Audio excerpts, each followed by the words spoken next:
Estupendo, pues bienvenidos a esta última mesa redonda sobre fe y ética dentro del Congreso de Pensamiento Católico sobre Hispanidad.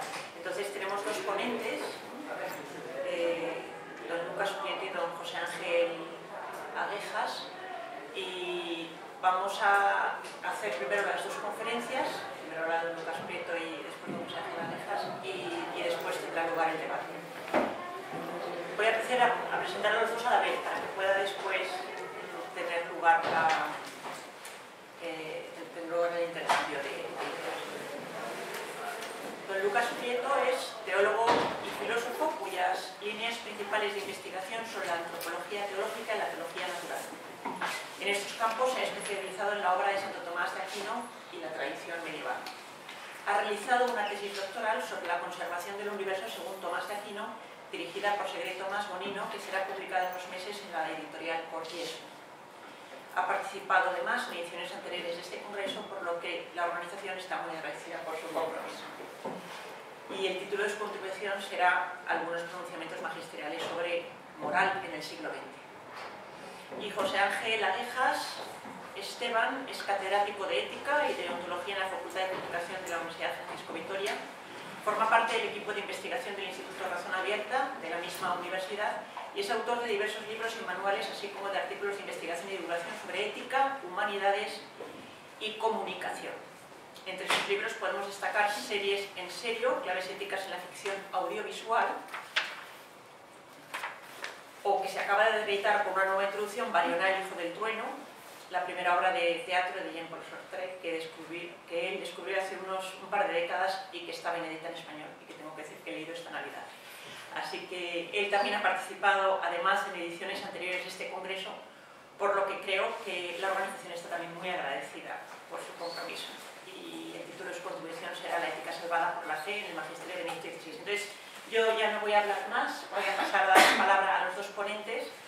Y comienza Lucas Prieto con algunos pronunciamientos magisteriales sobre la moral en el siglo XX. Muy bien, pues lo primero, agradecer aquí a la organización. La verdad es que estoy aquí con mucho gusto y con el compromiso de seguir en las próximas ediciones, si la organización así lo quiere, ¿no? Aunque tengo que reconocer que cada vez voy pensando que mi presencia en esta mesa en concreto, aunque que trata sobre ética y fe, es bastante imprudente. O sea, a medida que lo voy pensando me voy dando cuenta que no sé muy bien qué es lo que hago exactamente aquí, ¿no? En primer lugar porque la ética no es mi especialidad, yo he estudiado más la teología filosófica y en ese sentido, pues, obviamente he leído magisterio de la Iglesia sobre moral, pero no es mi competencia. Entonces, primer como punto en contra que yo he estado hablando en una mesa sobre ética y fe. Pero además, tampoco sé muy bien por qué se me ocurrió hablar de pronunciamientos magisteriales y en un contexto donde lo que más se exalta es la autonomía, hablar de la competencia que tiene la Iglesia para determinar bondad o malicia de ciertos actos, uno dice, no sé si es que es lo más adecuado. Y como si no fuese suficiente, se me ocurrió tratar de tres temas que también son altamente polémicos dentro del contexto moral actual.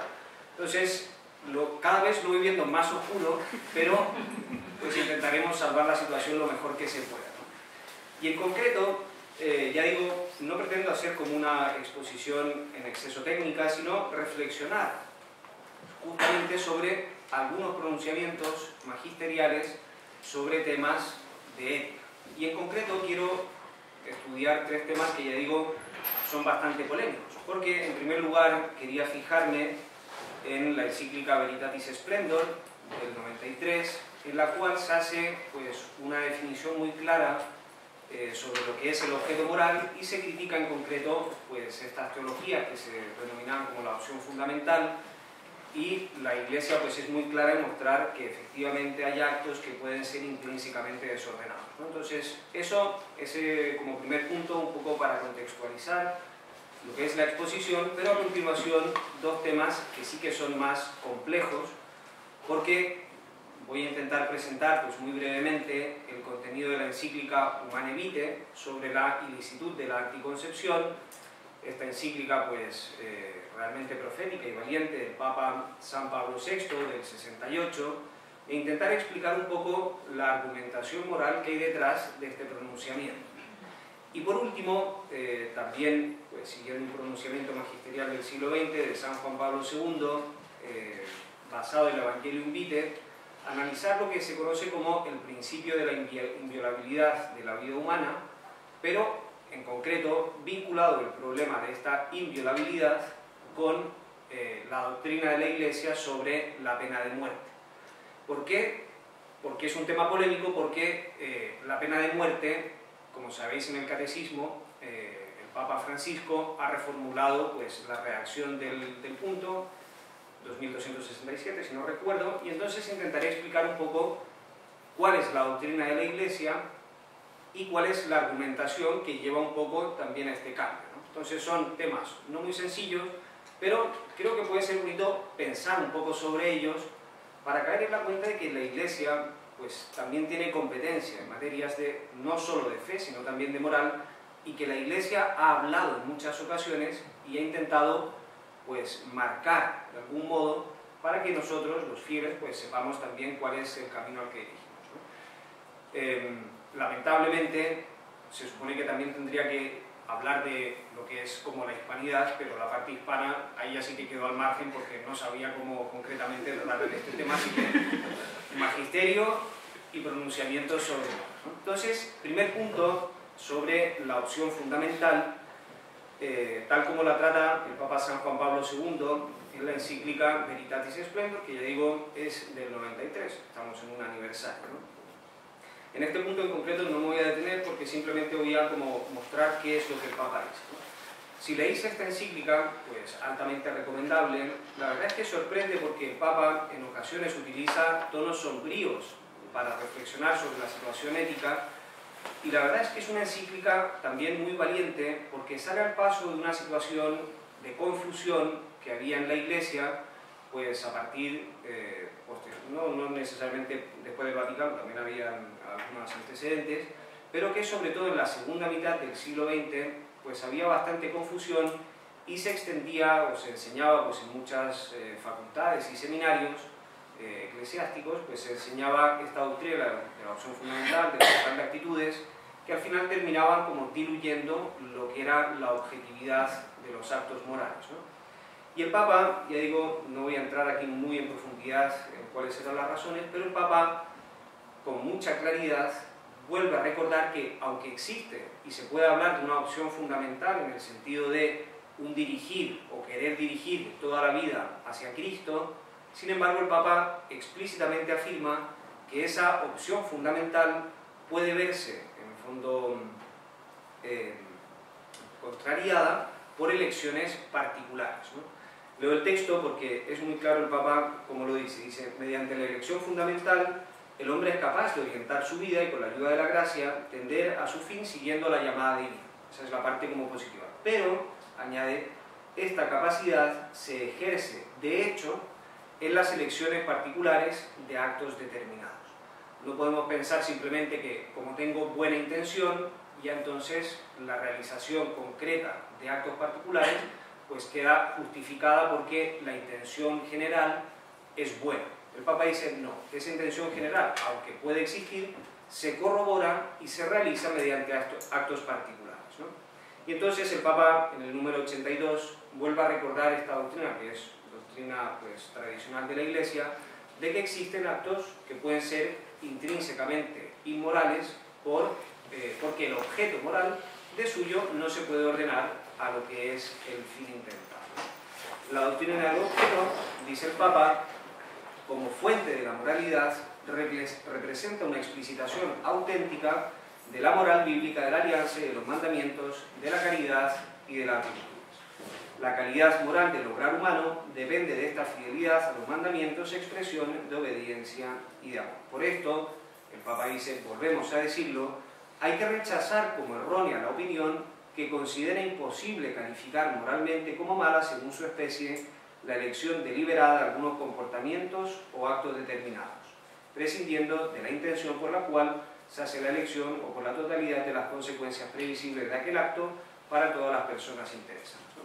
Me interesaba este primer punto para mostrar cómo el Papa declara errónea una explicación moral y positivamente vuelve a recordar que hay actos intrínsecamente desordenados y por tanto que nunca se pueden elegir en un contexto moral. ¿Y por qué me parece interesante, por qué quise comenzar con el fondo, con este marco? Bueno, porque ahora vienen entonces dos problemas muy concretos en los cuales nos tenemos que preguntar si el objeto de suyo es intrínsecamente desordenado. Es decir, que nunca se pueden elegir ni como fin ni como medio. Y el magisterio del siglo XX, prolongando el siglo XXI en el caso de la pena de muerte, vamos a ver por el Papa Francisco, pues han enseñado la ilícita moral de la anticoncepción y han también enseñado la intrínseca gravedad de atentar contra la vida de un ser humano inocente, ¿no? Entonces, bueno, pues son dos temas en que la Iglesia se ha pronunciado. No entro aquí en la determinación del grado de pronunciamiento, porque eso sería como más complejo, pero simplemente, al menos como magisterio ordinario y universal, la Iglesia ha hablado y ha querido enseñar una doctrina, ¿no? Entonces, ahora pasamos a la Humane Vitae. Ya digo, voy a hacer como una presentación muy esquemática del argumento por el cual el Papa justifica esto, pero a modo simplemente como de aproximación, ¿no? Entonces, ¿qué es lo que enseña la Humane Vitae? La Humane Vitae, fundamentalmente, lo que viene a enseñar es que nunca se puede elegir como fin o como medio, en el fondo, disociar la dimensión procreativa de la dimensión unitiva del acto conyugal, ¿no? Entonces, lo que viene a decir es que, por toda la polémica que había, que ya se había pues, presentado en el Vaticano II, y que el Papa dijo, pues yo me reservo la determinación de esto, con una historia muy compleja, de una comisión que se formó el Papa, de una comisión para determinar o para estudiar este problema. Dentro de la comisión había un grupo mayoritario que estaba a favor de permitir la anticoncepción, y luego había un grupo minoritario, entre los cuales estaba Carlos Wojtyła, en el grupo minoritario, pues que decía que conforme a la tradición de la Iglesia no se podía aprobar este tipo de comportamientos, y el Papa finalmente siguió la posición del grupo minoritario, ¿no? Entonces, para entender un poco qué es lo que el Papa está explicando en esta encíclica, conviene como atender al contexto moral en el cual se sitúa la encíclica, ¿no? Porque de algún modo la encíclica está respondiendo no solo a un problema, sino que está respondiendo en el fondo como a dos cuestiones, ¿no? Porque el Papa comienza en el fondo hablando en esta encíclica de lo que es la transmisión de la vida según el modo humano. Y entonces se va a preguntar por la anticoncepción en un contexto muy particular, que es el de la paternidad responsable, ¿no? Entonces el Papa lo que va a intentar resolver, o la pregunta que tiene es, suponiendo que es legítimo espaciar o incluso pues no tener indefinidamente la voluntad de tener más hijos dentro de un matrimonio, suponiendo que eso es legítimo, es lícito en un segundo momento recurrir a los métodos anticonceptivos para conseguir ese fin moralmente bueno. Es decir, la pregunta en la cual se enmarca el problema de la anticoncepción es si aceptamos la licitud de la paternidad responsable, entonces, ¿qué podemos decir respecto a la anticoncepción? Porque no es simplemente que se hable de la anticoncepción en abstracto, sino que se está hablando en un contexto muy particular. Es decir, asumiendo la legitimidad de espaciar o incluso evitar indefinidamente la prole, ¿es legítimo recurrir a la anticoncepción para conseguir ese fin? Entonces, tenemos dos problemas. Por una parte tenemos lo que se conoce como la ética de la decisión procreadora, es decir, tenemos una primera parte que es si los padres, en conciencia y rectamente, deciden pues, que no quieren tener ahora, por un juicio prudencial, más hijos, o limitar indefinidamente porque lo ven delante de Dios. Tenemos la primera parte que es la paternidad responsable, y en un segundo momento tenemos ya no la ética de la decisión procreadora, sino la ética de la ejecución. Es decir, a qué medios podemos recurrir para conseguir este fin que hemos visto puede ser lícito. Y el Papa obviamente lo dice. Dice que en un matrimonio es legítimo que en algunas ocasiones pues vean que ya no conviene tener más hijos, o que por ahora conviene no tener más hijos. Y eso dice, delante de Dios, por graves motivos, pues lo pueden decidir, ¿no? Porque no se trata, cuando se habla de la paternidad responsable, no se trata pues, de un problema cuantitativo, es decir, como, no, hay que tener tantos cuantos sean posibles, sino que se trata de transmitir la vida conforme al modo humano. Es decir, Dios quiere introducir la decisión de los padres en lo que es la transmisión de la vida humana, ¿no? Y entonces, suponiendo, ya digo, la licitud de la primera parte, entonces viene la segunda. Y el Papa, ya digo, cuando habla de esta segunda parte, sobre la lógica o la ética de la ejecución, el Papa claramente dice que no es legítimo recurrir a los anticonceptivos. ¿Por qué? Y el argumento que da es porque el acto sexual humano tiene una doble dimensión por su propia naturaleza, que el hombre no puede romper o no puede separar sin atentar contra la veracidad de ese acto. Es decir, el acto sexual, en el matrimonio obviamente, pues tiene una dimensión unitiva y una dimensión procreativa, y el Papa dice, no se puede separar estos dos actos sin atentar contra la naturaleza del mismo acto. Y como la anticoncepción de suyo separa la dimensión unitiva de la procreativa, porque la niega, la dimensión procreativa, el Papa dice esto no se puede aceptar. Y por eso, en Humanae Vitae, pues número 11, está la formulación positiva del principio, que dice cualquier acto matrimonial, qui libet matrimonium usus, cualquier uso del matrimonio, tiene que permanecer abierto a la vida, ¿no? Y luego, en el punto 14, viene la formulación negativa, que dice toda acción que, o en previsión del acto conyugal, o en su realización, o en el desarrollo de sus consecuencias naturales, se proponga como fin o como medio a hacer imposible la procreación, es un acto intrínsecamente malo, porque está disociando la dimensión unitiva y la procreativa. Dicho así, pues esa es la argumentación, pero hay un problema añadido que de algún modo viene por una parte como a complicar, pero si uno lo piensa con profundidad, la verdad es que viene a aclarar. Porque cuando se habla de paternidad responsable y uno dice, bueno, pues esto es legítimo, la Iglesia reconoce que el recurso, por ejemplo, a los métodos naturales es un recurso legítimo. Es decir, si es que los padres han decidido en conciencia espaciar o incluso limitar indefinidamente la propagación de pues, el tener hijos, entonces la Iglesia dice, se puede recurrir a los métodos naturales. Entonces uno se pregunta, ¿por qué se puede recurrir a los métodos naturales y no se puede recurrir a los métodos anticonceptivos?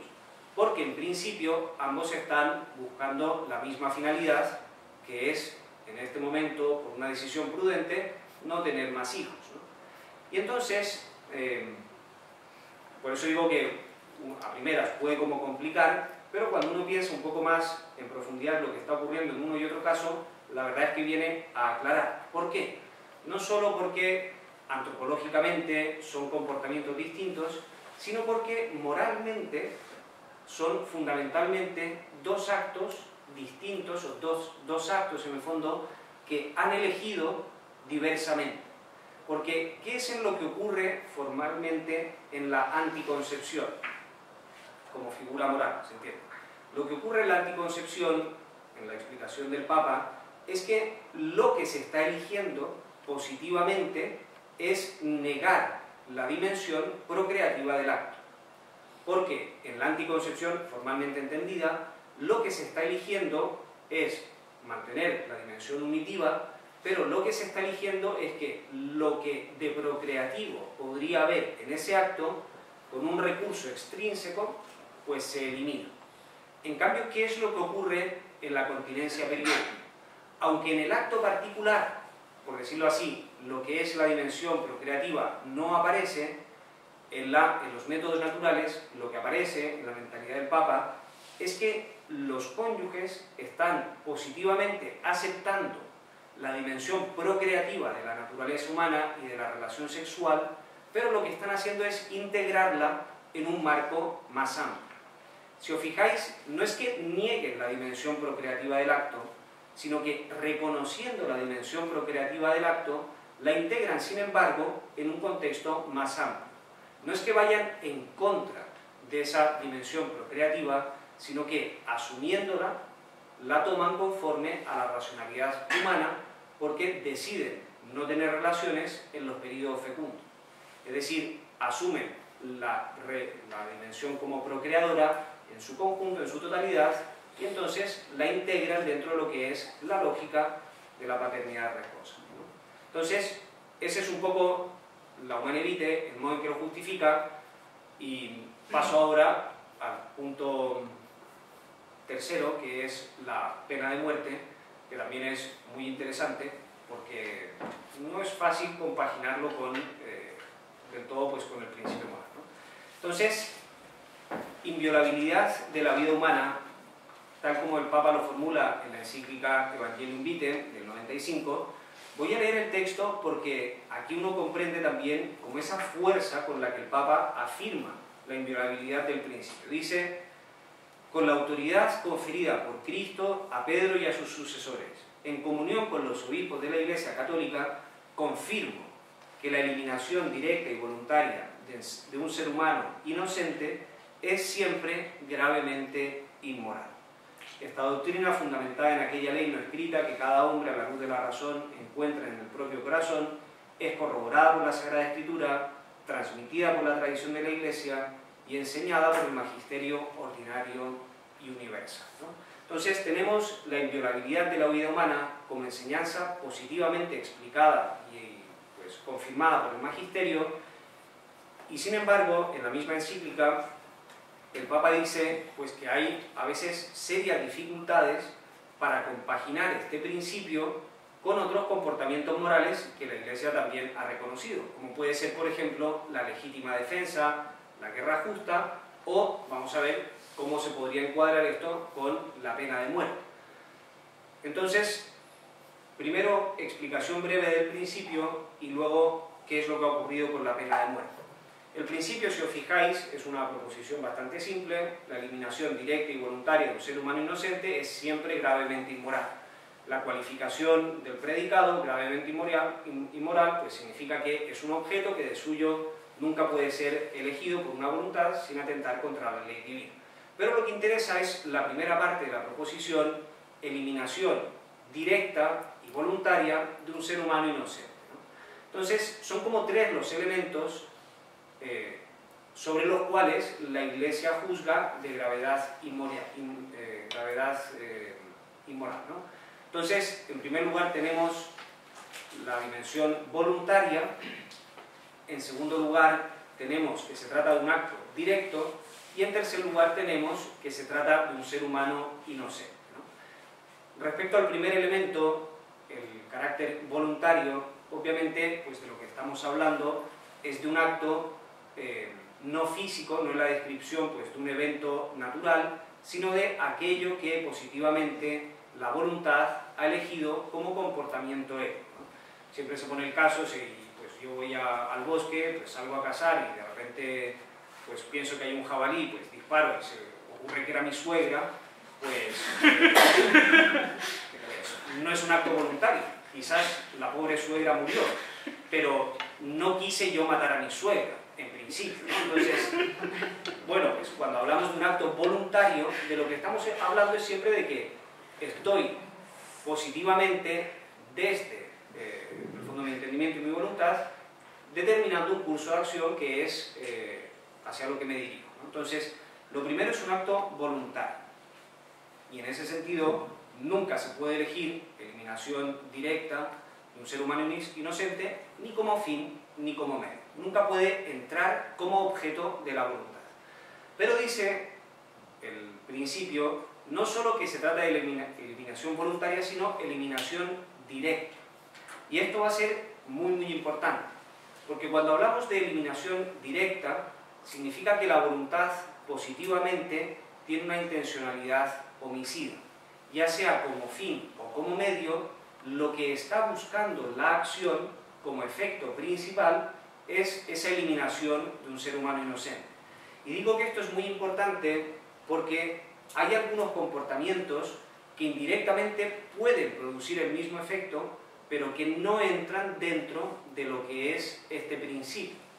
Aquí está el famoso caso de las acciones de doble efecto en las cuales se sigue un efecto negativo, pero no es lo directamente intentado por la voluntad. Y esto, ya digo, es muy importante porque la voluntad no tiene una intencionalidad homicida, aunque el efecto de la acción sea, al parecer, físicamente el mismo que el que se produce en una voluntad homicida, ¿no? Por eso, justamente en este carácter directo, donde se encuentra la inmoralidad, y en esa dimensión indirecta, donde luego se podrá justificar, por ejemplo, la legítima defensa. ¿Por qué? Porque la legítima defensa no se está buscando directamente la eliminación del agresor, sino que directamente lo que se puede estar buscando es preservar la propia vida y, como consecuencia, no directamente querida, sino, bueno, pues en todo caso concomitante, pues se sigue la muerte del agresor, ¿no? Esto, bueno, daría para más porque hay ciertas condiciones que se tienen que cumplir, pero bueno, es como un poco la idea, ¿no? Y el tercer punto, que también es fundamental, es que se trata de la eliminación voluntaria y directa de un ser humano inocente, ¿no? Entonces, no estamos hablando de cualquier ser humano, sino del ser humano inocente. Inocente se puede entender en muy diversos sentidos. Se puede entender inocente como una categoría moral, y hablamos de inocente como aquel que está libre de culpa, y es normalmente pues la terminología que utilizamos, pero sin ser jurista me parece que inocente también se puede utilizar en un contexto jurídico para referirse a aquel que no ha sido declarado culpable, es decir, es un sentido negativo, como cuando alguien dice, pues declarado inocente, quizás será moralmente culpable, pero jurídicamente es inocente. Cuando hablamos de eliminación directa y voluntaria de un ser humano inocente, no nos estamos refiriendo a ninguno de estos dos casos, sino que inocente está propiamente tomado, según lo que es la etimología del término, como aquel que no daña, y nocens significa el que no está dañando, ¿no? Y en ese sentido, el inocente es el que no atenta, porque cuando alguien en el fondo comienza a atentar contra la vida del otro, entonces, por ejemplo, puede aparecer el principio de la legítima defensa, tanto a nivel individual como a nivel estatal, ¿no? Pero es importante porque no es simplemente el que está libre de culpa, sino que el inocente es el que no está atentando contra la vida del otro. Entonces, tenemos el principio de la inviolabilidad de la vida humana y tenemos ahora el problema de la pena de muerte. Lo voy a enunciar porque es muy complejo, pero para intentar comprender un poco lo que ha sido la diversa formulación de la doctrina de la Iglesia sobre la pena de muerte en el Catecismo de la Iglesia Católica. Como sabéis, el Catecismo de la Iglesia Católica ha sufrido diversas modificaciones desde su primera redacción. La modificación más importante es la que pasa del 92 al 97, la edición del 92 fue la edición francesa y la del 97 fue la edición típica. Entonces, desde esa primera edición a la edición típica se produjeron bastantes modificaciones o correcciones porque había algunos puntos en los que pues, había fluctuación de doctrina o no había claridad o había formulación pues, poco afortunada, y uno de los puntos que se cambia en esa redacción es justamente el tema de la pena de muerte. Y como si no fuese suficiente, no solo del 92 al 97 cambia la doctrina, sino que luego, en 2018, el Papa vuelve a cambiar la redacción e introduce un párrafo completamente nuevo, ¿no? Que va más en la línea de la redacción del 97, pero que avanza un poco en la explicación. ¿Y qué es lo que ocurre en el fondo en esa redacción? En la redacción del 92, en la doctrina del Catecismo, se hablaba de la pena de muerte y fundamentalmente se justificaba la pena de muerte desde una perspectiva penal. Es decir, se justificaba que podía tener el Estado competencia para pues, dar muerte a un criminal porque se pensaba, o así se argumentaba, que la muerte era una pena proporcionada a la culpa cometida. Es decir, se situaba la justificación como si aquel que cometía un crimen muy muy grave perdía de algún modo el derecho a la vida, ¿no? Entonces se argumentaba, por decirlo de alguna manera, en una línea penal. Y ya digo, esta línea estaba presente en el catecismo, pero hay distintos textos del Papa Pío XII, por ejemplo, que hablaban un poco en esta línea y que ha sido también una práctica bastante habitual en las sociedades occidentales. Es decir, a un crimen muy grave, la pena proporcionada era la pena de muerte. Sin embargo, con San Juan Pablo II se da ya un ligero matiz y aparece como una interpretación prudencial por la cual la pena de muerte queda relegada a un segundo plano, porque se margina, por decirlo así, la argumentación penal para dar paso más a una argumentación de tipo que se encuadra en lo que es la legítima defensa. No es lo mismo porque cuando se habla de la pena de muerte en este segundo sentido, en el fondo lo que se intenta explicar es que la muerte del criminal viene justificada porque es el único modo de defender a la sociedad frente a un agresor pues muy peligroso. Y en este caso, por eso digo que introduce también un elemento prudencial, y el Papa dice, dado los sistemas carcelarios actuales, parece que ya no se puede realizar pues esta práctica porque hay métodos o modos suficientes para reducir al criminal e impedir que siga produciendo daño, ¿no?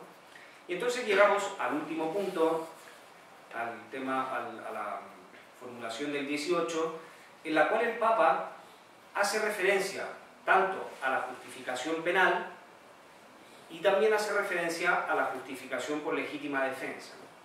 Leo el texto del Catecismo, el punto 2267, y vemos aquí cómo se produce un desplazamiento y un progreso en la comprensión del problema. ¿Por qué dice el Papa? Como dice el Catecismo. Durante mucho tiempo el recurso a la pena de muerte por parte de la autoridad legítima, después de un debido proceso, fue considerado una respuesta apropiada a la gravedad de algunos delitos y un medio admisible, aunque extremo, para la tutela del bien común. Primera condición que aparece. Hoy está cada vez más viva la conciencia de que la dignidad de la persona no se pierde ni siquiera después de haber cometido crímenes muy graves.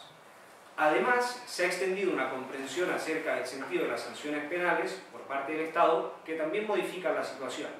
Y, en fin, se han implementado sistemas de detención más eficaces que garantizan la necesaria defensa de los ciudadanos, por lo que al mismo tiempo no le quitan al reo la posibilidad de redimirse definitivamente. Por tanto, la Iglesia enseña a la luz del Evangelio que la pena de muerte es inadmisible porque atenta contra la inviolabilidad y la dignidad de la persona y se compromete con determinación a su abolición por todo el mundo. Entonces, ¿qué es lo que pasó?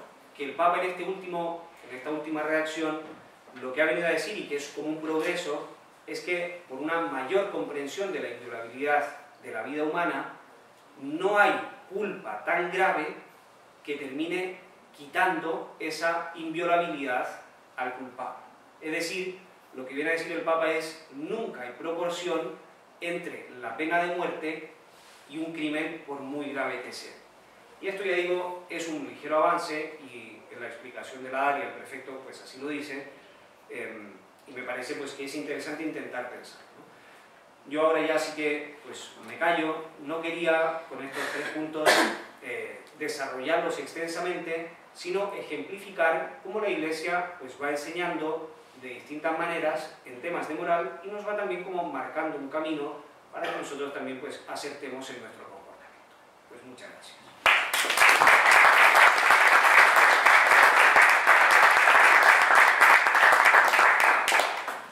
Pues muchas gracias.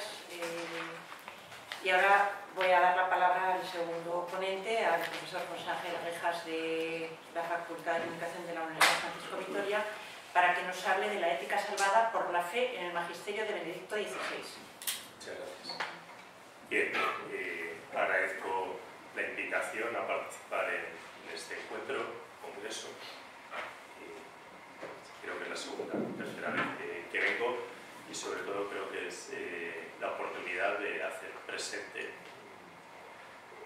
en la facultad que sea pública también el debate de cuestiones de fondo, de pensamiento, filosofía, desde la óptica cristiana católica, ¿no? Y me parece fundamental. A propósito del ejemplo que ha puesto el padre, podría hablar de la analogía. Lo que no sé es que lleva a alguien a confundir un jabalí con la suegra, pero sería un debate interesante, ¿no? ¿Cuál es el abogado principal en la cuestión? Bien, dejando esto, voy a intentar leer en parte, no mucho, lo que he preparado sobre esta visión del pensamiento ético y cómo el magisterio de Ratzinger, Benedicto XVI, de alguna manera aporta a la manera de entender la ética hoy una dimensión, digamos, salvadora, ¿no? Cómo redime el caos.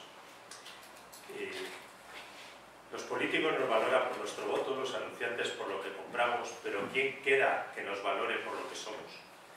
Cuando los contratos sustituyen las alianzas y los medios reemplazan a los fines, nos quedamos con una libertad sin significado alguno, que ciertamente es más agradable, pero no necesariamente más enriquecedora que el significado sin libertad. He querido empezar con esta cita del rabino Jonathan Sachs, falleció hace poco más de 2 años, precisamente para mostrar cómo la relación entre fe y pensamiento filosófico no es una cuestión estrictamente confesional, ¿no? Del Papa Benedicto XVI, como era Papa, claro, cómo lo iba a hacer, sino una cuestión estrictamente humana. Es decir, es un debate serio y profundo de si la dimensión religiosa y quienes piensan desde ahí pueden aportar luz sobre problema de fondo de la ética hoy. ¿Y cuál sería el problema de la ética hoy? Donde a mí me parece que Ratzinger empieza en el punto coincidente con otro autor. Creo que lo más acertado es comparar texto de McIntyre con otro de Ratzinger. El famoso libro Tras la virtud de Alas de McIntyre, que a mediados de la década de los 80 marcó un punto de inflexión, creo, bastante importante en el pensamiento moral, introduciendo en el debate público la cuestión de las virtudes. El primer capítulo empieza así, ¿no? Lo que poseemos son fragmentos de un esquema conceptual, partes a las que ahora faltan los contextos de los que derivaban su significado. Poseemos, en efecto, fragmentos de moral, continuamos usando muchas de las expresiones clave, pero hemos perdido en gran parte, si no enteramente, nuestra comprensión, tanto teórica como práctica, de la moral. Está un poco de fondo el mismo eco de la cita de Sachs, de libertad sin significado y significado sin libertad. El libro de Tras la virtud concluye, esta sí que es el último párrafo, con estas frases. Dice: siempre es peligroso hacer paralelismos históricos demasiado estrechos entre un periodo y otro, y entre los más engañosos de tales paralelismos están los que se han hecho entre nuestra propia época en Europa y Norteamérica y el Imperio Romano en decadencia hacia la Edad Oscura. No obstante, en ciertos paralelos se dio un giro crucial en la antigüedad cuando hombres y mujeres de buena voluntad abandonaron la tarea de defender el imperium y dejaron de identificar la comunidad civil y moral con el mantenimiento de ese imperium. En su lugar, se pusieron a buscar, a menudo sin darse cuenta de lo que estaban haciendo, la construcción de nuevas formas de comunidad dentro de las cuales pudieran continuar la vida moral, de tal modo que moralidad y civilidad sobrevivieran a las épocas de barbarie y oscuridad que se avecinaban. En nuestra época los bárbaros no esperan al otro lado de las fronteras, sino que llevan gobernándonos algún tiempo.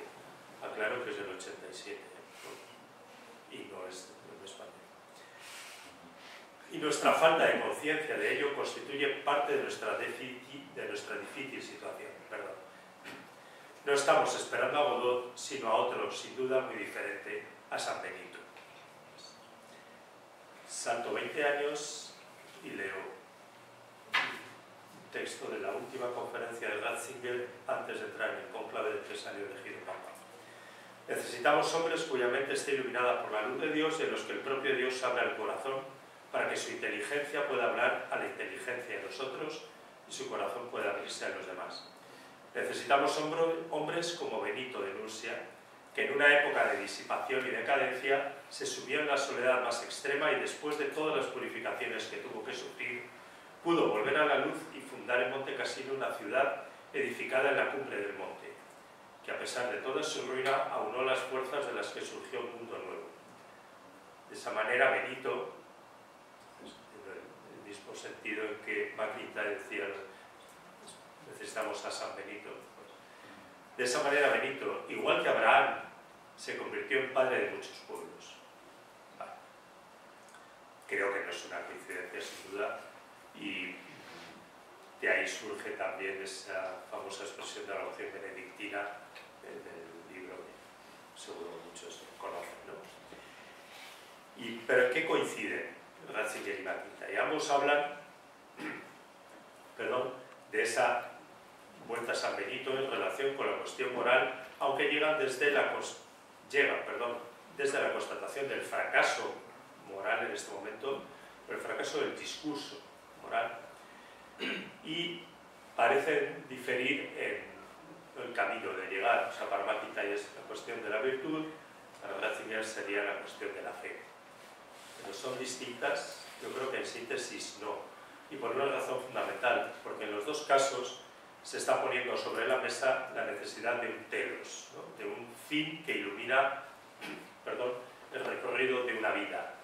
Entonces, porque la virtud no es un objeto en sí mismo. Puesto que se vive de acuerdo con una finalidad, se desarrolla una virtud. Si uno busca solo la virtud, está errando el tiro. Deja de ser una cuestión moral, pasa a ser un mero formalismo. En este sentido, voy a apuntar algo de qué es lo que dice Ratzinger, Benedicto XVI. No lo voy a repetir constantemente, pero quede claro, obviamente hay una continuidad en su pensamiento y en el magisterio. Y lo voy a articular en 3 puntos. Por un lado, cuando él explica la pretensión cristiana originaria, es decir, cuando él habla de la verdadera religión, cómo entender eso, que es, pues está, porque ahí es donde está San Benito, ¿sí? San Benito es el fruto, vamos a decirlo así, de una pretensión originaria que funde fe y razón en los inicios del cristianismo. Ese sería un punto. El siguiente sería cuando eso se separa en la modernidad, qué es lo que se pierde al proclamar vivir como si Dios no existiera. Y tercero, cuál es la propuesta redentora, digamos, de, ¿no?, salvar de la caída a esa ética que elabora Benedicto XVI. Como decía, San Benito es San Benito va a Roma porque él estaba absolutamente seducido por las romanitas, era el ideal, ¿no?, de formación de todo buen ciudadano romano, y cuando llega a Roma y ve el caos absoluto en el que está sumida la ciudad, el imperio, se larga de allí y dice esto ya no tiene salvación, digamos, y empieza a, como ha dicho Ratzinger muy brevemente, a buscar una forma de vida en la que, o a la que se unen otros cuantos, que ya no es volver a lo que había antes, ¿no? Es una forma de vida esencialmente nueva, ¿no?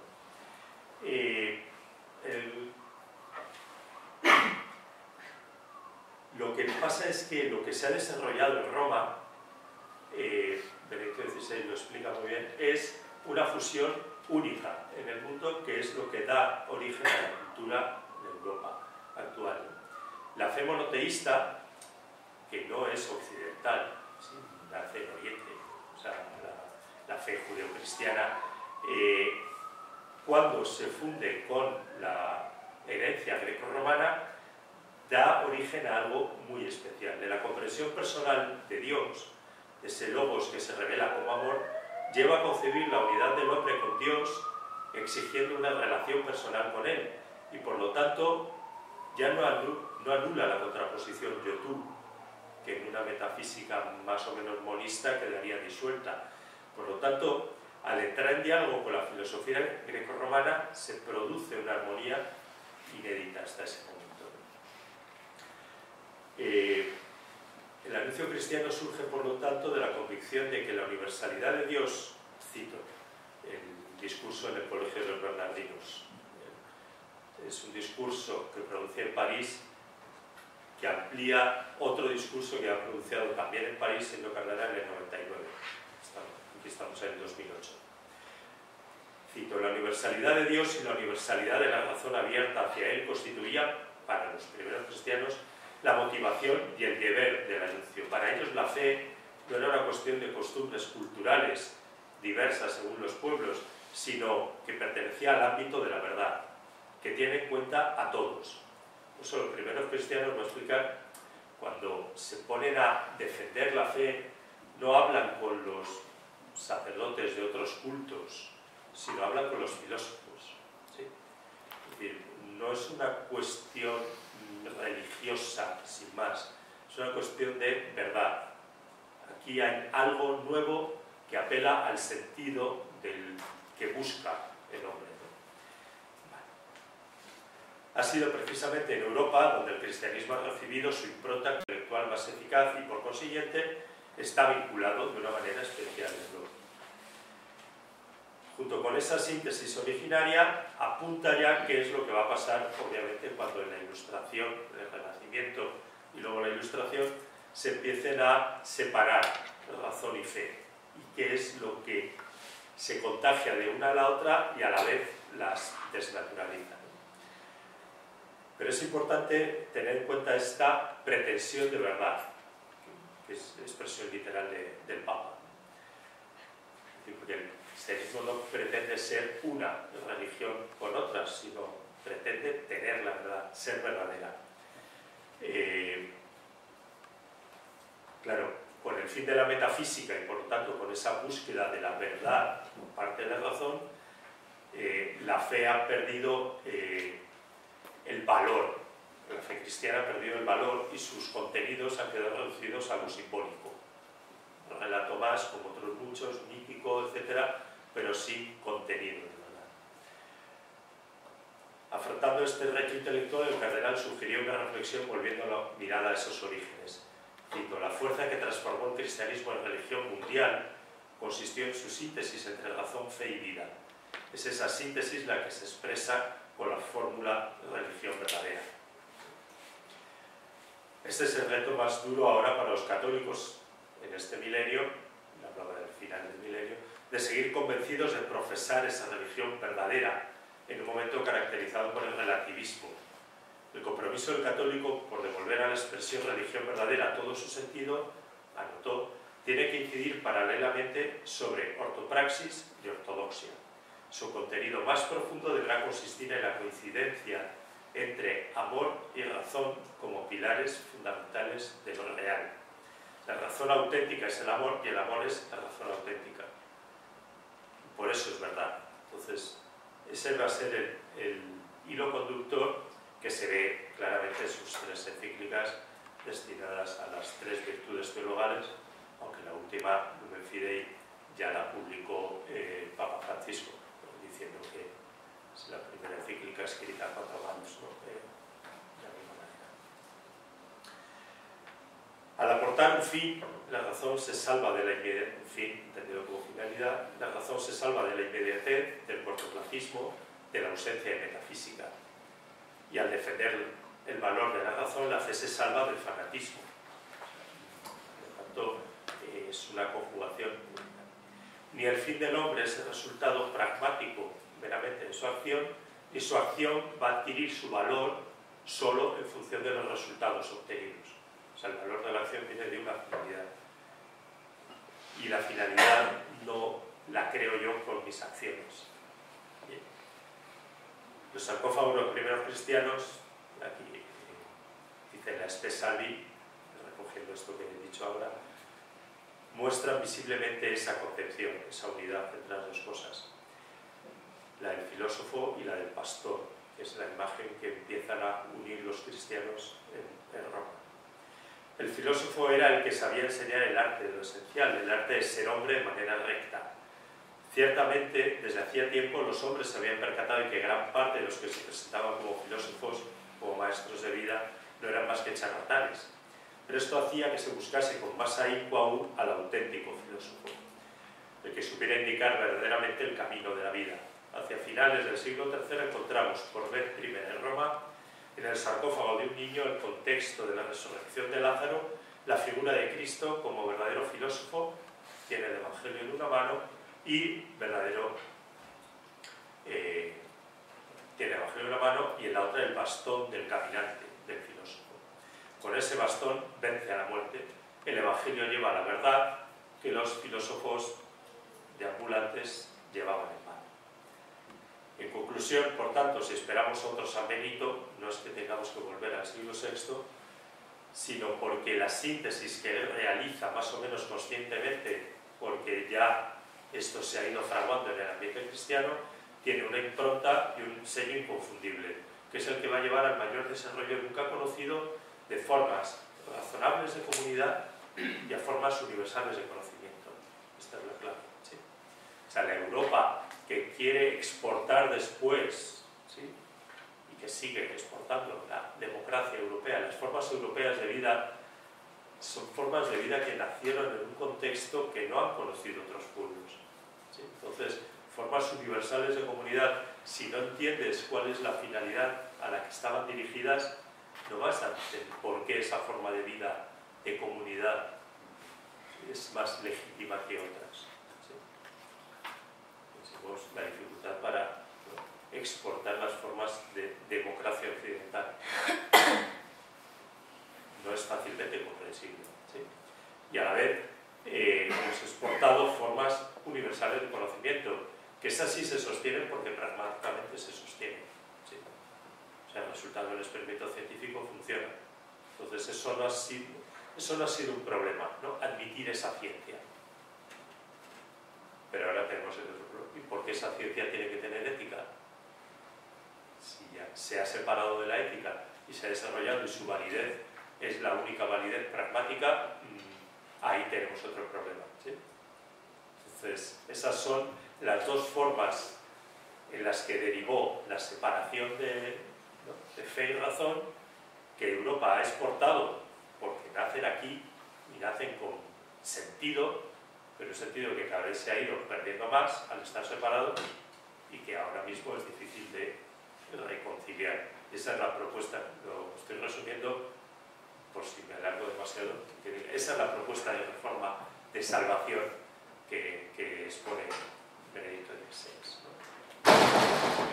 Entonces, la escisión entre razón y fe en la modernidad lo desarrolla de varias maneras. O sea, el diálogo fe-razón es una de las constantes de Benedicto XVI. Desde luego, todo su magisterio en universidades, discursos en universidades, el famoso discurso de Ratisbona, ¿no?, primero, pero tiene que ver directamente con la ética en este punto que he dicho, ¿no? Pero vamos, al separarse, dice, el valor universal de la verdad se ha trasladado de modo reduccionista a la ciencia y su desarrollo técnico se apropió, vamos a decirlo así, del halo de salvación. ¡Buah! O sea, hemos descubierto el lenguaje de la naturaleza. Pensemos en el relato del pecado original, ¿no? Hemos descubierto el lenguaje de la naturaleza, ahora conociendo ya la naturaleza, ¿sí?, bien, la verdad, que vamos a hacer el bien. Entonces, espera, aquí hay un punto, esa relación no se da, pero el progreso científico se va a convertir en ideología, progresismo, porque asume ese cariz de salvación, ¿sí? Eso sí, la razón se transforma en un racionalismo funcional y el progreso se autojustifica. O sea, si ya vamos a saber cómo funcionan las cosas y cómo repararlas, vamos a decirlo así, esa ciencia del bien y del mal que perdimos con el pecado, ahora ya hemos encontrado el lenguaje desde el convencimiento de que Dios nos ha dado la razón para encontrarlo. O sea, vuelvo a decir que, claro, en un inicio esta separación no se ve sospechosa. Pues a la vez, es decir, eran buenos creyentes los científicos. Entonces, en la vida lo llevaban, pero en la práctica empiezan a caminar separadamente. Y eso hace que la conciencia y la ética, de ahí el relativismo, queden, la conciencia religiosa y la ética queden reducidas al ámbito de lo privado, ¿no? Y ya la sociedad no se tiene que ordenar según Dios. O sea, ¿sí? Vamos a vivir como si Dios no existiera. Si ahora, después de los horrores de los regímenes, cito, totalitarios, recuerdo el movimiento conmemorativo de Auschwitz, se nos plantea a todos con álgida virulencia la cuestión de la teodicea, tan solo podremos contemplar una vez más lo poco que podemos definir a Dios, lo poco que podemos entrever. Sin embargo, hay que subrayar también, junto con la oscuridad de Dios, la claridad de Dios. Desde el prólogo de Juan, el concepto logos ocupa el punto clave de nuestra fe cristiana. Logos significa razón, inteligencia, también palabra. El Dios que es logos nos garantiza la racionalidad del mundo, la racionalidad de nuestro ser y la adecuación de la razón a Dios y la adecuación de Dios a la razón, aun cuando su razón supera infinitamente la nuestra y a menudo nos parezca oscuridad. El mundo viene de la razón y esta razón es persona, es amor. Por lo tanto, bueno, el concepto de verdad no es meramente racional, es una verdad que se encarna en una persona que quiere el bien.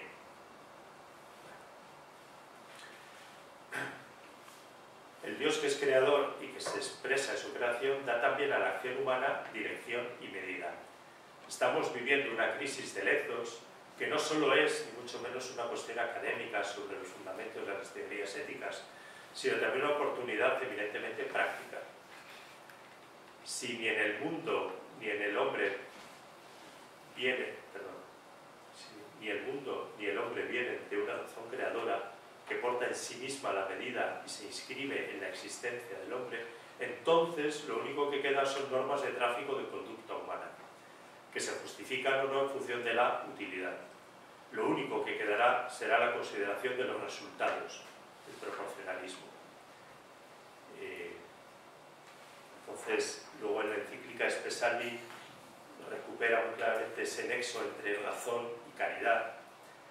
Dice, ¿cómo ha podido desarrollarse la idea de que el mensaje de Jesús es estrictamente individualista, dirigido al individuo?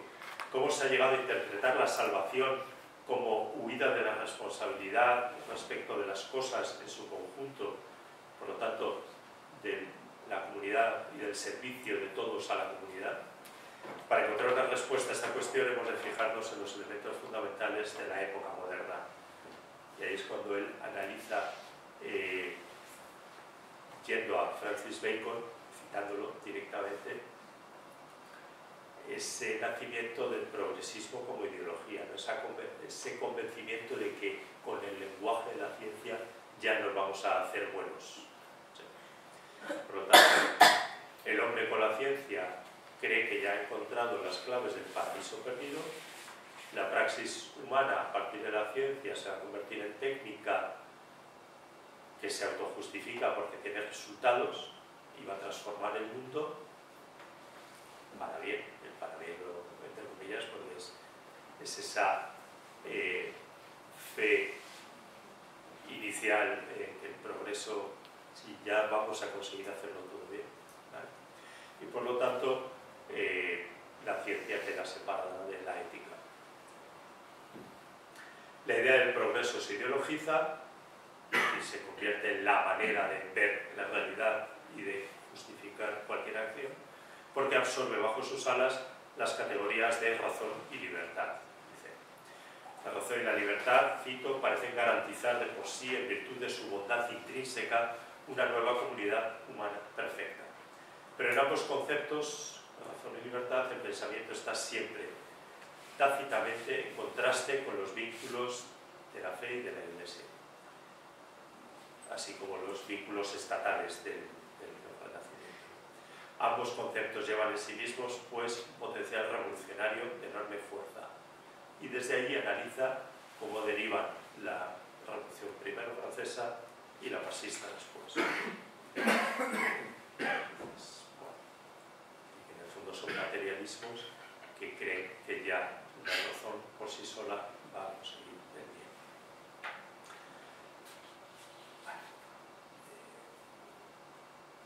Santos textos y páginas.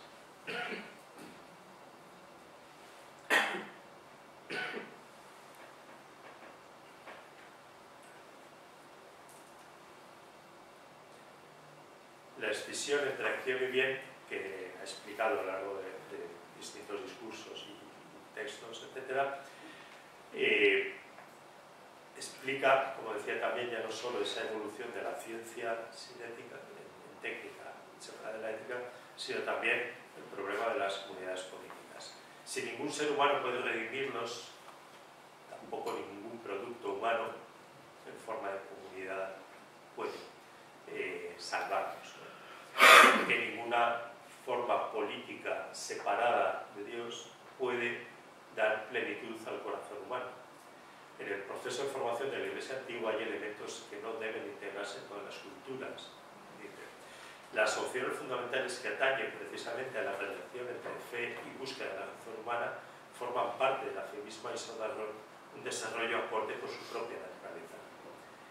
Es una afirmación radical y muy fuerte, que es la que explica que obviamente no es cualquier fe la que consiguió esa síntesis y ese desarrollo de la ciencia. Es una afirmación radical y muy fuerte, decía, precisamente porque todo inició como inició, y durante más de 1000 años esa relación y diálogo dio plenitud a la fe y a la razón, a la teología y a la ciencia, y por lo mismo a la ética. Volviendo al inicio, la fe nos ayuda a comprender que la ciudadanía verdadera del hombre es la del cielo, de San Benito. Pero esa ilumina la tierra. Las abadías benedictinas que se extienden por toda Europa van extendiendo formas de comunidad que da igual de qué principado, forma de política entre. Sí, son las personas aprenden la vida política del modo en que se viven esas comunidades. Sí. Por lo tanto, no hay, sin Dios no hay dignidad del hombre, y sin un fin de la acción y de una vida que se presenta como verdad, no hay acción ética posible.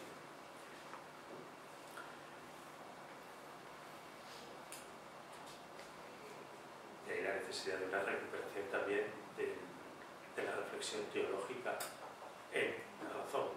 Una cultura meramente positivista, dice que circunscribiera el campo subjetivo como no científica la pregunta sobre Dios, sería la capitulación de la razón, la renuncia a sus posibilidades más elevadas y consiguientemente una ruina del humanismo cuyas consecuencias no podrían ser más graves.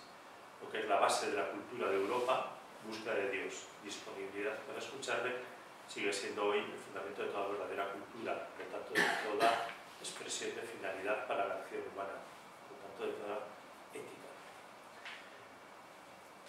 Salva la modernidad de sí misma, esto sí que lo quiero dejar claro y con esto prácticamente acabo, porque lo que está proponiendo Ratzinger en Benedicto XVI no es volver atrás, no es desmontar la ilustración. Este intento de crítica de la razón moderna, que esto es Caritas in Veritate, desde su interior expuesto solo a grandes rasgos, no comporta de manera alguna, dice, la opinión de que hay que regresar a un periodo anterior a la Ilustración, rechazando de plano las convicciones de la época moderna. Se debe reconocer sin reservas lo que tiene de positivo el desarrollo moderno del espíritu. Todos nos sentimos agradecidos por las maravillosas posibilidades que ha abierto al hombre y por los progresos que se han logrado en la humanidad.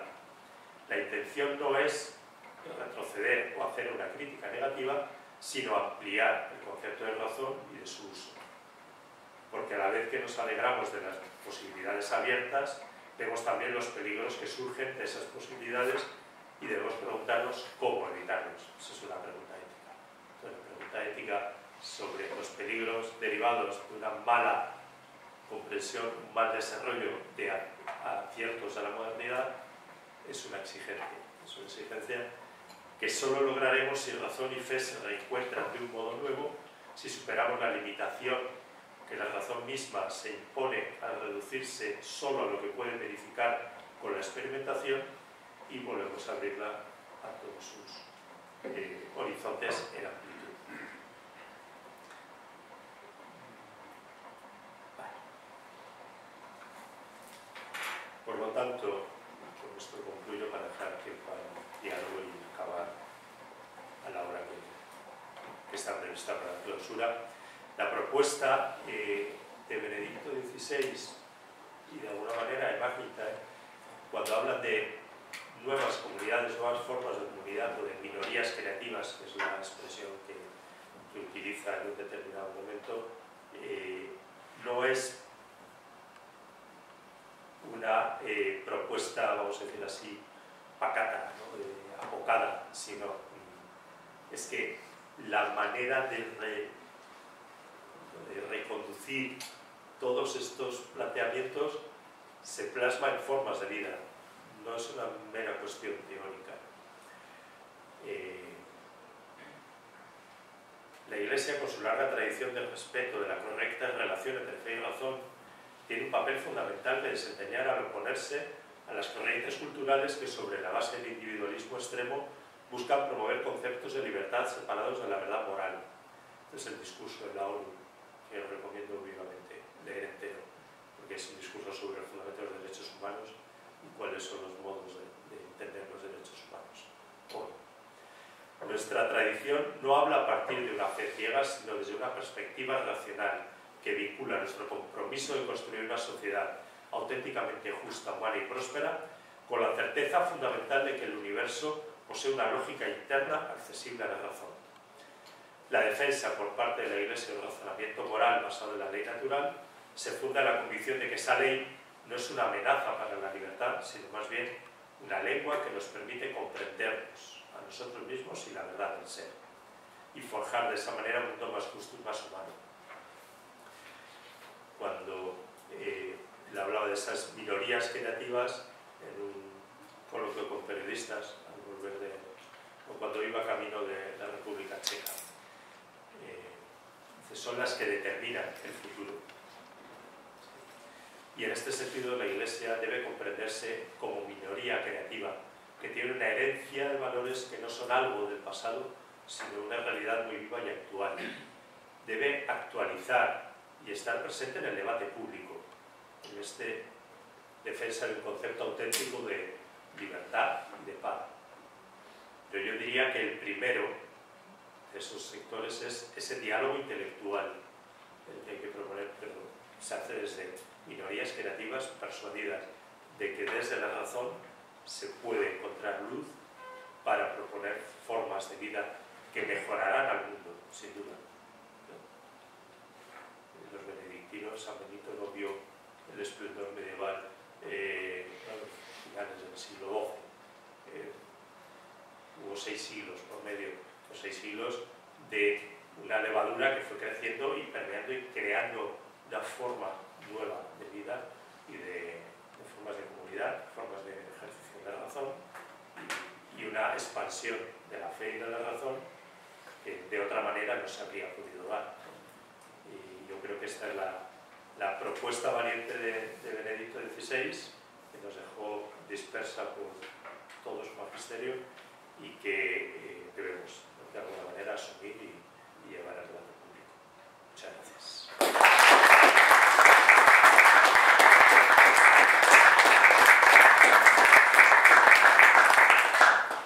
Pues muy bien, pues muchas gracias al profesor José Ángel por su ponencia y gracias a los dos por haberse ajustado también al tiempo. Entonces ahora tenemos un cuarto de hora para debate, para cuestiones. Yo creo que como aquí han estado hablando ellos, lo mejor es que si hay alguien del público, yo tengo bastantes cuestiones que me han suscitado en las dos ponencias, pero preferiría que si alguien del público quiere comenzar o por supuesto sí. Sí, yo quería primero agradecer a los ponentes, por supuesto, y tengo una pregunta especialmente para el padre Lucas Prieto, relativa a la modificación del catecismo de la Iglesia Católica sobre el tema de la pena de muerte. Porque mi pregunta es esta. Primero, entiendo que cuando en el catecismo se dice que ha crecido la conciencia de la dignidad de la persona, se está refiriendo a unas élites en la Iglesia, élites espirituales en cuanto a santidad. Porque lo que uno observa en el día a día en el mundo social y político es absolutamente todo lo contrario. No distinguimos ya el vertebrado de la persona. Y por otro lado, pongo un ejemplo, que yo tengo mi despacho en el pasillo y siento a mis alumnos que pasan en las pausas y escucho de qué hablan, ¿no? Y pongo un ejemplo de hace una semana y media. Pasan dos alumnos que no sé quiénes son, por lo cual lo puedo decir públicamente, hablando por el pasillo, discutiendo sobre los beneficios de la guerra. Y entonces uno dice, bien, en la guerra progresa la ingeniería, progresa la medicina, y mira, tío, yo soy una persona práctica, y si tienen que morir 1 millón de personas para que tenga una vacuna, ¿por qué muere 1 millón de personas para tener una vacuna? Y a mí esta, claro, esta actitud no me resulta extraña, es lo que vivo día a día con mis alumnos en la universidad. Es decir, yo no veo en ellos que haya crecido la conciencia de la dignidad de la persona, sino más bien una disminución de la conciencia de la diferencia entre la persona y el ente inerte, prácticamente. Esto por un lado. Por otro lado, claro, una cosa es progreso, otra cosa es cambio sustancial. Una cosa es el desarrollo, otra cosa es el cambio sustancial. Y yo me pregunto, con esta formulación actual, no lo digo en modo crítico, sino para recibir una explicación, ¿no? Pero yo no termino de ver cómo con esta nueva formulación se puede seguir sosteniendo la guerra justa, que además es una de las cosas que aparentemente se modificarían si no hubiera habido una guerra en Ucrania, en el catecismo, e incluso la legítima defensa del individuo, porque el que te está agrediendo no deja de ser una persona con su dignidad personal, y si para defenderte, claro, lo matas, porque es la única manera que tienes de que no violen a tu hija, estás yendo contra este principio planteado aquí específicamente para la pena de muerte. Pero claro, no entiendo cómo puedes establecer diferencia entre una y otra situación. Entonces, bueno, no sé cómo lo explicaría. Bueno, respecto a la primera parte, sobre efectivamente, ha crecido la conciencia sobre la inviolabilidad de la vida humana. Es un impersonal que efectivamente yo tampoco sé muy bien a quiénes refiere, porque la experiencia pues, común efectivamente parece que dice lo contrario, ¿no? Es decir, cuando se equipara el derecho pues, de un animal con el de una persona y por otra parte pues, se permite, por ejemplo, el aborto y se defiende la eutanasia, uno dice, no sé exactamente en dónde ha crecido esta conciencia de la dignidad, ¿no? Por tanto, a esa pregunta no sé a quién refiere, no podría determinarlo, pero me aventuraría a decir que sí que puede haber crecido esa conciencia, al menos en algunos, efectivamente, sectores o miembros de la Iglesia. Y yo pienso particularmente en el Papa San Juan Pablo II, que también, bueno, pues fue el que primero como abrió esta línea de interpretación, la experiencia que tuvo también de lo que fueron las guerras mundiales, también pues en los campos de concentración, pues los genocidios, que de alguna manera quizás a nivel abstracto se quiso como afirmar con mucha fuerza esta inviolabilidad, pero luego en la sociedad, cuando pasamos a la aplicación, nos damos cuenta de que no es para nada operativo, ni coherente, ni realmente se ha alcanzado esa como profundidad, ¿no? Entonces yo, bueno, no sé exactamente a quiénes refieren, pero me parece que al menos el Papa, al menos él sí que ha tenido como una mayor conciencia de lo que es esa inviolabilidad, ¿no? Y respecto a la segunda cuestión sobre si es que es progreso o cambio sustancial, ya digo, el cardenal Ladaria, en la nota explicativa de la modificación del número del catecismo, habla positivamente de progreso, es decir, explica lo que puede hacer no usa estas palabras, pero lo que puede ser un desarrollo homogéneo del dogma, cita a San Vicente de Lerins para explicar que lo que pertenece a la fe, lo que siempre, lo que en todas partes, lo que por todos, y dice que se da este progreso justamente como en esa comprensión, y entonces, por decirlo así, el progreso afecta, me parece a mí, a lo que es esa inviolabilidad de la vida humana, y con respecto a la pena de muerte, únicamente el progreso se da en cuanto a la justificación de la pena de muerte en la línea de un castigo penal. Es decir, la pena de muerte ya no se puede justificar, justamente por el principio de la inviolabilidad de la vida humana, no se puede justificar por una proporción entre pena y culpa.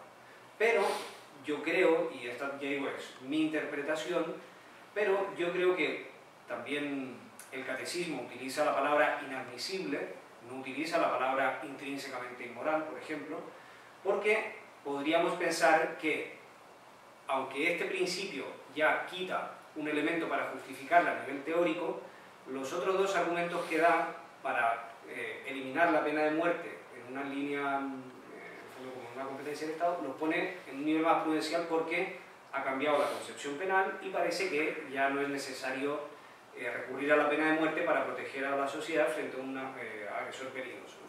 Entonces, yo me imagino que, como estas dos últimas circunstancias pueden variar, se podrían dar casos en que la pena de muerte sigue siendo legítima, pero no porque es una pena proporcionada, sino porque es un modo, el único modo posible de aplicar una legítima defensa, pero a nivel del cuerpo social, ¿no? Entonces, como se podría aplicar, me parece, como legítima defensa, nuevamente estamos en el caso no de una voluntad directa de eliminar al sujeto, sino que sería siempre un caso de doble efecto comparable a la legítima defensa y a la guerra justa, ¿no? Entonces, esa es mi interpretación y me parece que el progreso estaría en esa línea de la vinculación de entre pena y culpa, que ya parece que no puede decirse.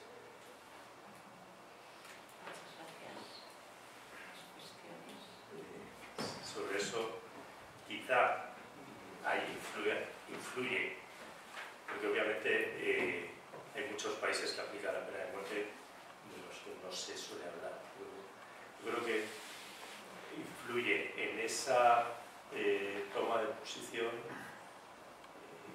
que yo creo que va en esa línea, el escándalo, entre comillas, de que en un país en el que hay una minoría, entre comillas, católica muy fuerte como Estados Unidos, es clara la condena del aborto, etcétera, y no parece que en Estados Unidos haga falta matar a alguien para defenderse de él cuando ha estado 20 años en el corredor de la muerte, ¿no? Y que hubiera gente que defienda tan activamente la ejecución de criminales y a la vez, no sé, creo que tiene más un sentido, sin ser experto en magisterio, catequético, ¿no? O sea, hacer ver que bueno, hay maneras de, o sea, si apostamos por la vida, realmente es como un poco escandaloso, ¿no?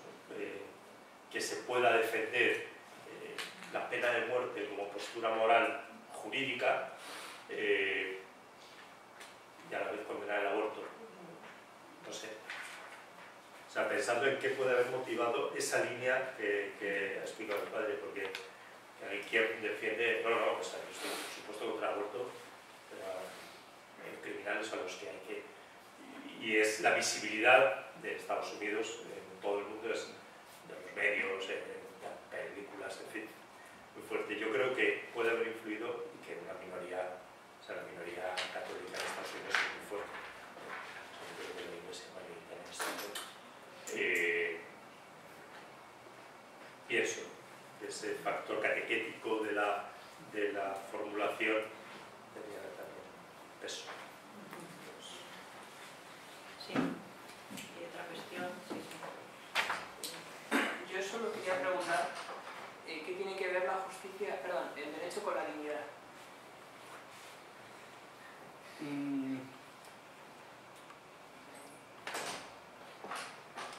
Sí, es verdad que, por decirlo así, o sea, no es que tenga que ver con la dignidad propiamente, sino con la proporción de la pena, ¿no? Y de alguna manera, en cuanto a la justicia, sí, yo lo pensaría más como, en el fondo, justamente como es un bien tan grande, nunca puede, a nivel de justicia, encontrarse algo que sea proporcionado a ella. Entonces, en el fondo, aquí la justicia sí que tiene que ver con la dignidad, porque la justicia, como es darle a cada cual lo que le corresponde, el debitum, en el fondo, en ese debitum, nunca se puede llegar pues, a un límite que excede lo debido en una pena. O sea, es como la proporción nunca puede llegar a ese límite. Y en ese sentido, lo que viene a decir es que como está esa culpa, pues esa culpa, por decirlo así, tiene un techo por arriba, porque eso nunca va a ser proporcionado y esa desproporción depende de la dignidad, ¿no? Entonces, me parece que podría ir por ahí.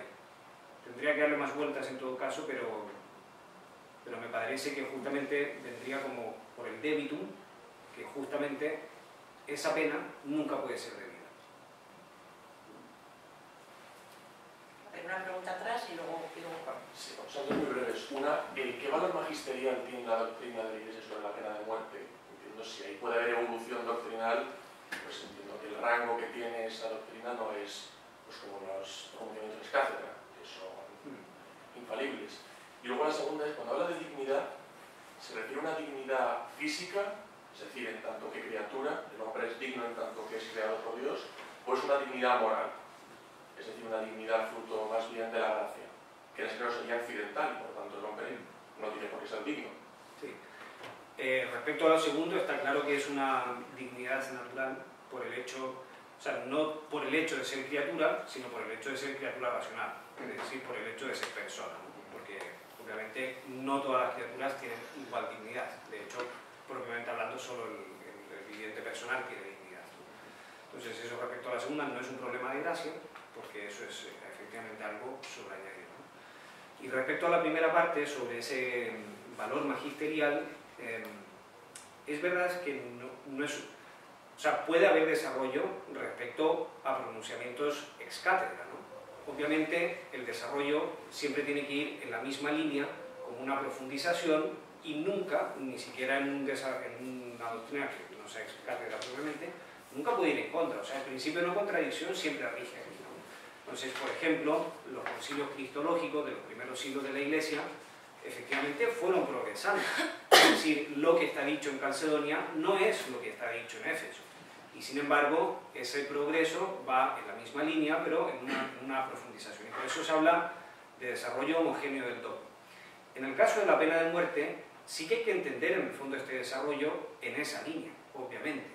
Y por eso lo que hay que intentar ver es cómo el pronunciamiento último no contradice los pronunciamientos anteriores, aunque pueden haber incluido matices que, pues, al final, pues, no sean del todo así como fáciles de compatibilizar, ¿no?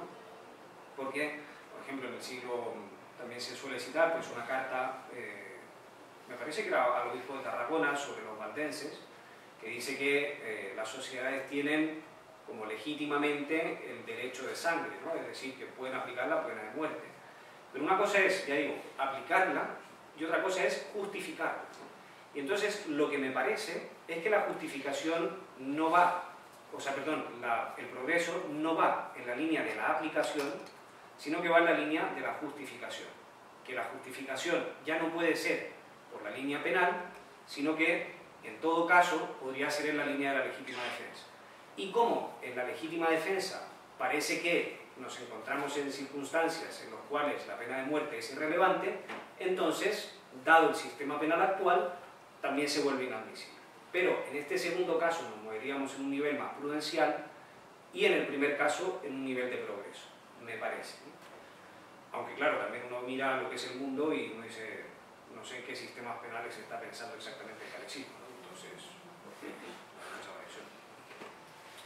Bien, muchas gracias. Pues la pregunta... Sí, yo tengo una pregunta para José Ángel, que es que cuando se habla de comunidades creativas, nos estamos refiriendo a comunidades en el sentido de comunidades que tengan una identidad cristiana, que se identifiquen así, o una comunidad más en el sentido de convivencia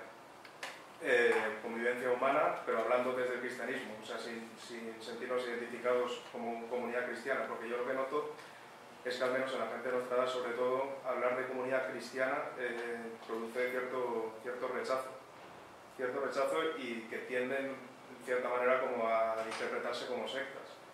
Entonces, esa es mi pregunta, si cuando se habla de comunidades creativas, ¿se habla de comunidades identitarias o convivenciales? Buena pregunta, efectivamente. Directamente, tanto en el caso de las benedictinas como de las propuestas propuestas de Benedicto, el hablado de minorías creativas, o sea, formas de comunidad que garanticen de alguna manera a esas minorías creativas, pero obviamente nunca son guetos. Es un poco, algunas formas de entenderlo de la opción benedictina es nos recluimos, nos vamos fuera y sí, escampe. Mientras escampa, si escampa, y si no, pues no, o sea, no pueden tener forma de gueto ni de secta en ese sentido. Es decir, las abadías también fueron adoptando formas, ¿no? Pero por buscar luz en lo que sucedió.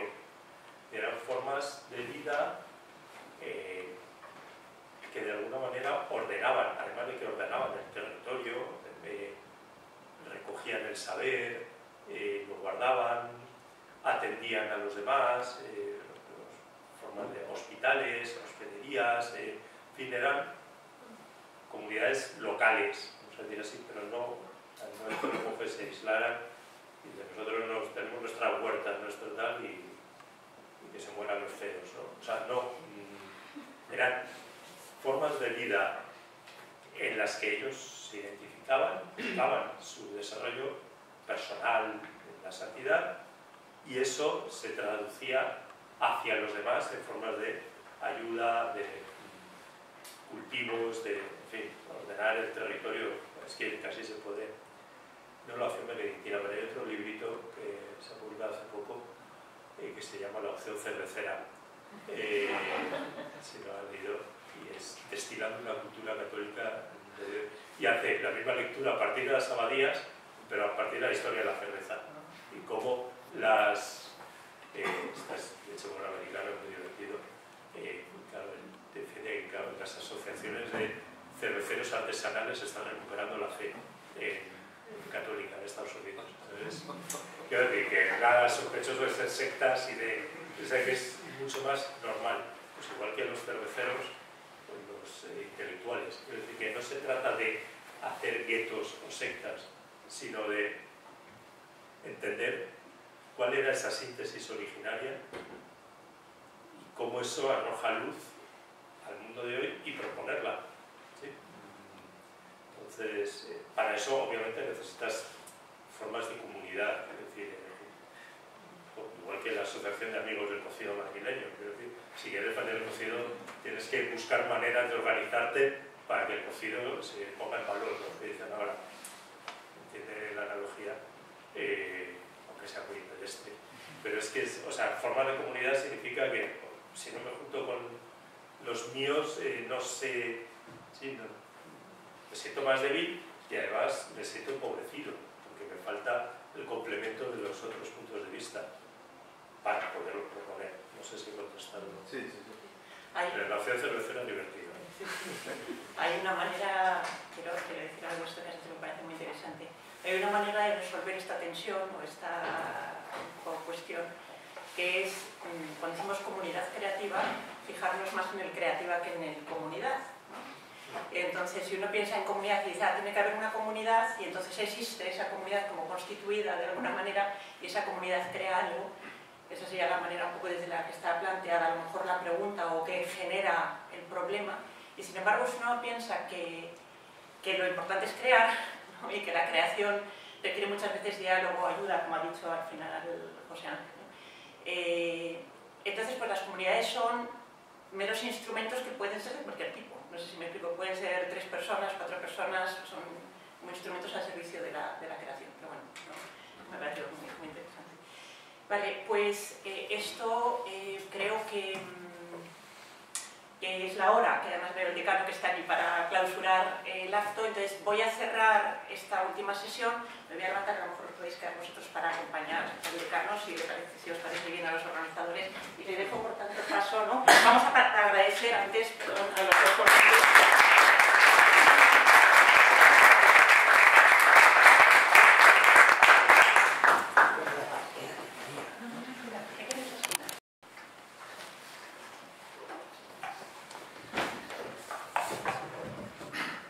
Buenas tardes, me complace enormemente poder clausurar este simposio, este congreso, y lo primero que tengo que decir es expresar mi enorme gratitud a la Asociación San Isidoro, que lo ha organizado, que lo ha vivificado y que no lo ha hecho por primera vez, sino que ya lo viene haciendo en una feliz rutina, que todos los años esperamos que ocurra algo como esto. La Facultad de Filosofía, lo digo muchas veces, no son las clases, no es ni siquiera ese tesoro que tenemos de biblioteca. La facultad, toda la universidad, es un lugar de convivencia, donde sí, hay clases, donde hay estudio en la biblioteca, pero hay también conversaciones, hay simposios y hay charlas privadas, donde nos vamos formando unos a otros, en esa convivencia, en ese diálogo, en ese intercambio de formas de ver la vida. Y en ese sentido, un simposio, un congreso como este, es impagable, lo digo sinceramente.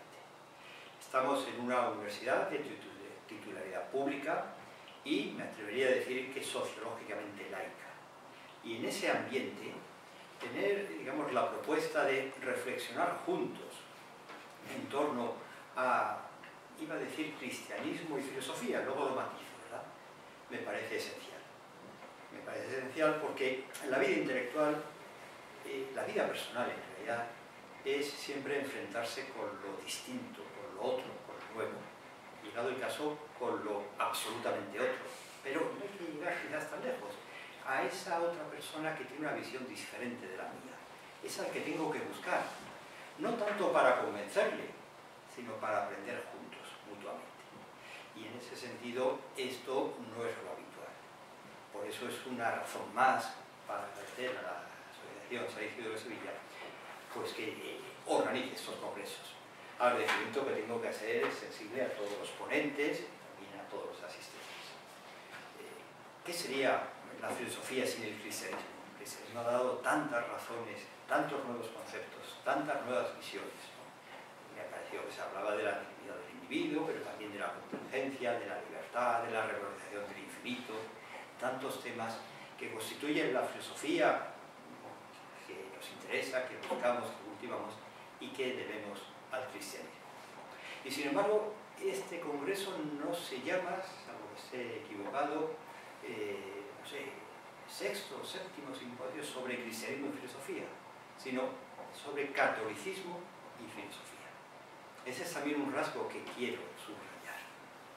Hay muchas maneras de ser cristiano, pero habéis optado, los que organizáis estos congresos, por una de las maneras de ser cristiano, que es la católica. Y en ese sentido también sois vanguardistas, sois novedosos, ¿no? Hay que repensar, yo creo, profundamente la filosofía desde la aportación no solo cristiana, sino católica a la filosofía. Esta tiene que ser una voz más, una voz que se oiga fuerte, ¿no? Y yo os invito a que traigáis a sesiones como esta a compañeros que piensan radicalmente diferente de vosotros y que vayáis a sesiones como estas organizadas por compañeros que piensan radicalmente distinto de vosotros. Es esta convivencia intelectualmente viva la que hace que esta facultad sea, a mi modo de ver, una excelente facultad. Reitero mi agradecimiento a la asociación y a los ponentes y a los asistentes y clausuramos esperando la siguiente convocatoria de este congreso. Muchas gracias.